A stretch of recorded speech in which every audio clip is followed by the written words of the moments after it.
আসসালামু আলাইকুম। আশা করি সকলে ভালো আছেন। আজকের এই ভিডিওতে আমরা দেখব কিভাবে আসলে রিলেটিভ প্রোনাউনগুলো আসলে কাজ করে। তো চলুন শুরু করা যাক। তো এটা বুঝতে গেলে আমাকে আগে এই তিনটা জিনিস মনে রাখতে হবে যে হু হচ্ছে সাবজেক্ট, অর্থাৎ বাক্যের সাবজেক্ট যেখানে বসে সেখানে বসতে পারে। তারপর হুম হচ্ছে অবজেক্ট, অর্থাৎ অবজেক্ট যেখানে বসে হুম কি সেখানে বসতে পারে। তারপর হচ্ছে হুজ হচ্ছে কি পজিটিভ, অর্থাৎ পজিটিভ যেখানে বসে সেখানে এটা বসে। আর আমরা জানি পজিটিভের পরে কি থাকতে হয়, একটা নাউন থাকতে হয়। আর এটার তখন অর্থ দেয় যার, হুজের অর্থ দেয় যার। তো এখন দেখি আমরা এখানে দুইটা বাক্য আছে আমার কাছে, আই নো দ্য বয়, তারপর হি ইজ এ স্টুডেন্ট। এখন এই দুইটা বাক্যকে আমরা রিলেটিভ প্রোনাউনের মাধ্যমে যুক্ত করব। তো এখন খেয়াল করুন এই বাক্যের মধ্যে কোন কোন জায়গায় মিল আছে। খেয়াল করুন, দ্য বয় যে ব্যক্তি, হি হচ্ছে কি একই ব্যক্তি।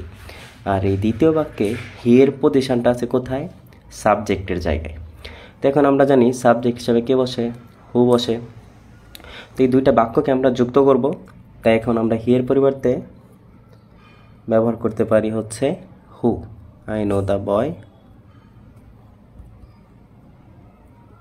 আই নো দ্য বয়।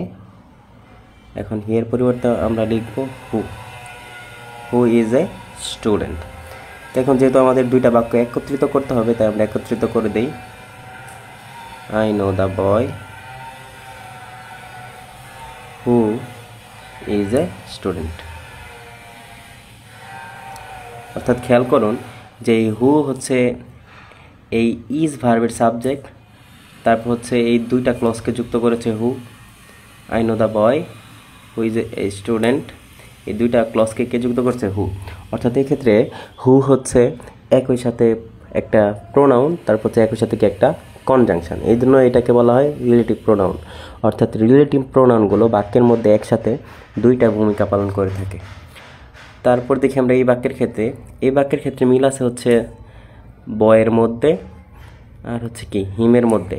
আর হিম হচ্ছে ওয়ান্টের অবজেক্ট, আর আমরা জানি অবজেক্ট হিসাবে কি বসে, হুম।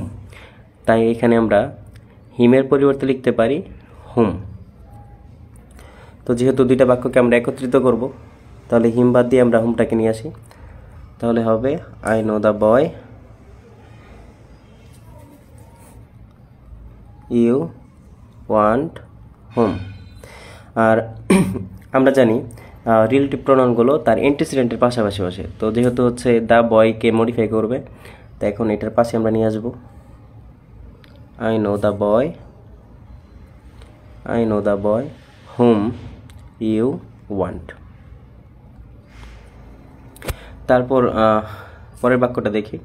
তো এই ক্ষেত্রে খেয়াল করি, I know the boy his car was stolen. যার কার কি চুরি হয়ে গেছিল।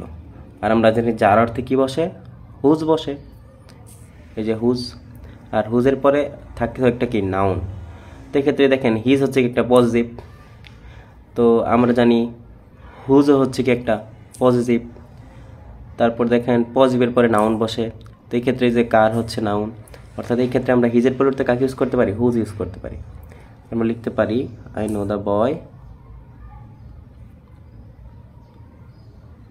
Whose car was stolen. অর্থাৎ যেহেতু এখানে আমরা হিজের পরিবর্তে হুজ বসাইতে পারতেছি, তাই এখানে কি হবে, হুজ হবে। কারণ এটার বাংলা অর্থ কি, যে আমি সেই বালকটিকে চিনি যার কি গাড়ি হারিয়ে গিয়ে মানে চুরি হয়ে গিয়েছিল। তারপর খেয়াল করি এই বাক্যের ক্ষেত্রে, this is Rakib's brother, I want to school with him. তো এই হিম দ্বারা কাকে নির্দেশ করতেছে, রাকিবস ব্রাদারকে। তাহলে হিম হচ্ছে কি একটা প্রিপোজিশনের, যে উইথ প্রিপোজিশনের অবজেক্ট। তাহলে ক্ষেত্রে আমরা তার পরিবর্তে হুম লিখতে পারি। আমি লিখলাম আই ওয়ান্ট, তো এখানে উইথ ছিল, তো আই ওয়ান্ট টু স্কুল। তো হিমের পরিবর্তে আমরা লিখবো হুম, যেহেতু হচ্ছে হুম হচ্ছে কি objective form.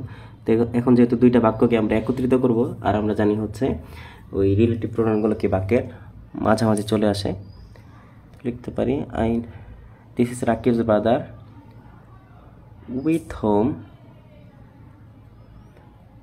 I want to school. এখন আপনি চাইলে এই প্রিপোজিশনটাকে হুমের সাথেও নিয়ে আসতে পারেন, আবার ইচ্ছা করলে কি প্রিপোজিশনটাকে আপনার বাক্যের শেষে রাখতে পারেন। তো যখন প্রিপোজিশন হুমের সাথেই থাকবে তখন এটা হচ্ছে মোর ফর্মাল, অর্থাৎ এটা কি একটু বেশি ফর্মাল, মোর ফর্মাল। আর বর্তমান ইংরেজিতে সাধারণত এই প্রিপোজিশনটাকে আলাদা করে লেখা হয়, অর্থাৎ এটাইভাবে লেখা হয়, দিস ইজ রাকিস ব্রাদার। এখন হুম উইথ যখন হুম থেকে সরে যাবে তখন এই হুম আর হুম থাকবে না, সেটা হয়ে যাবে কি হু হয়ে যাবে, হু।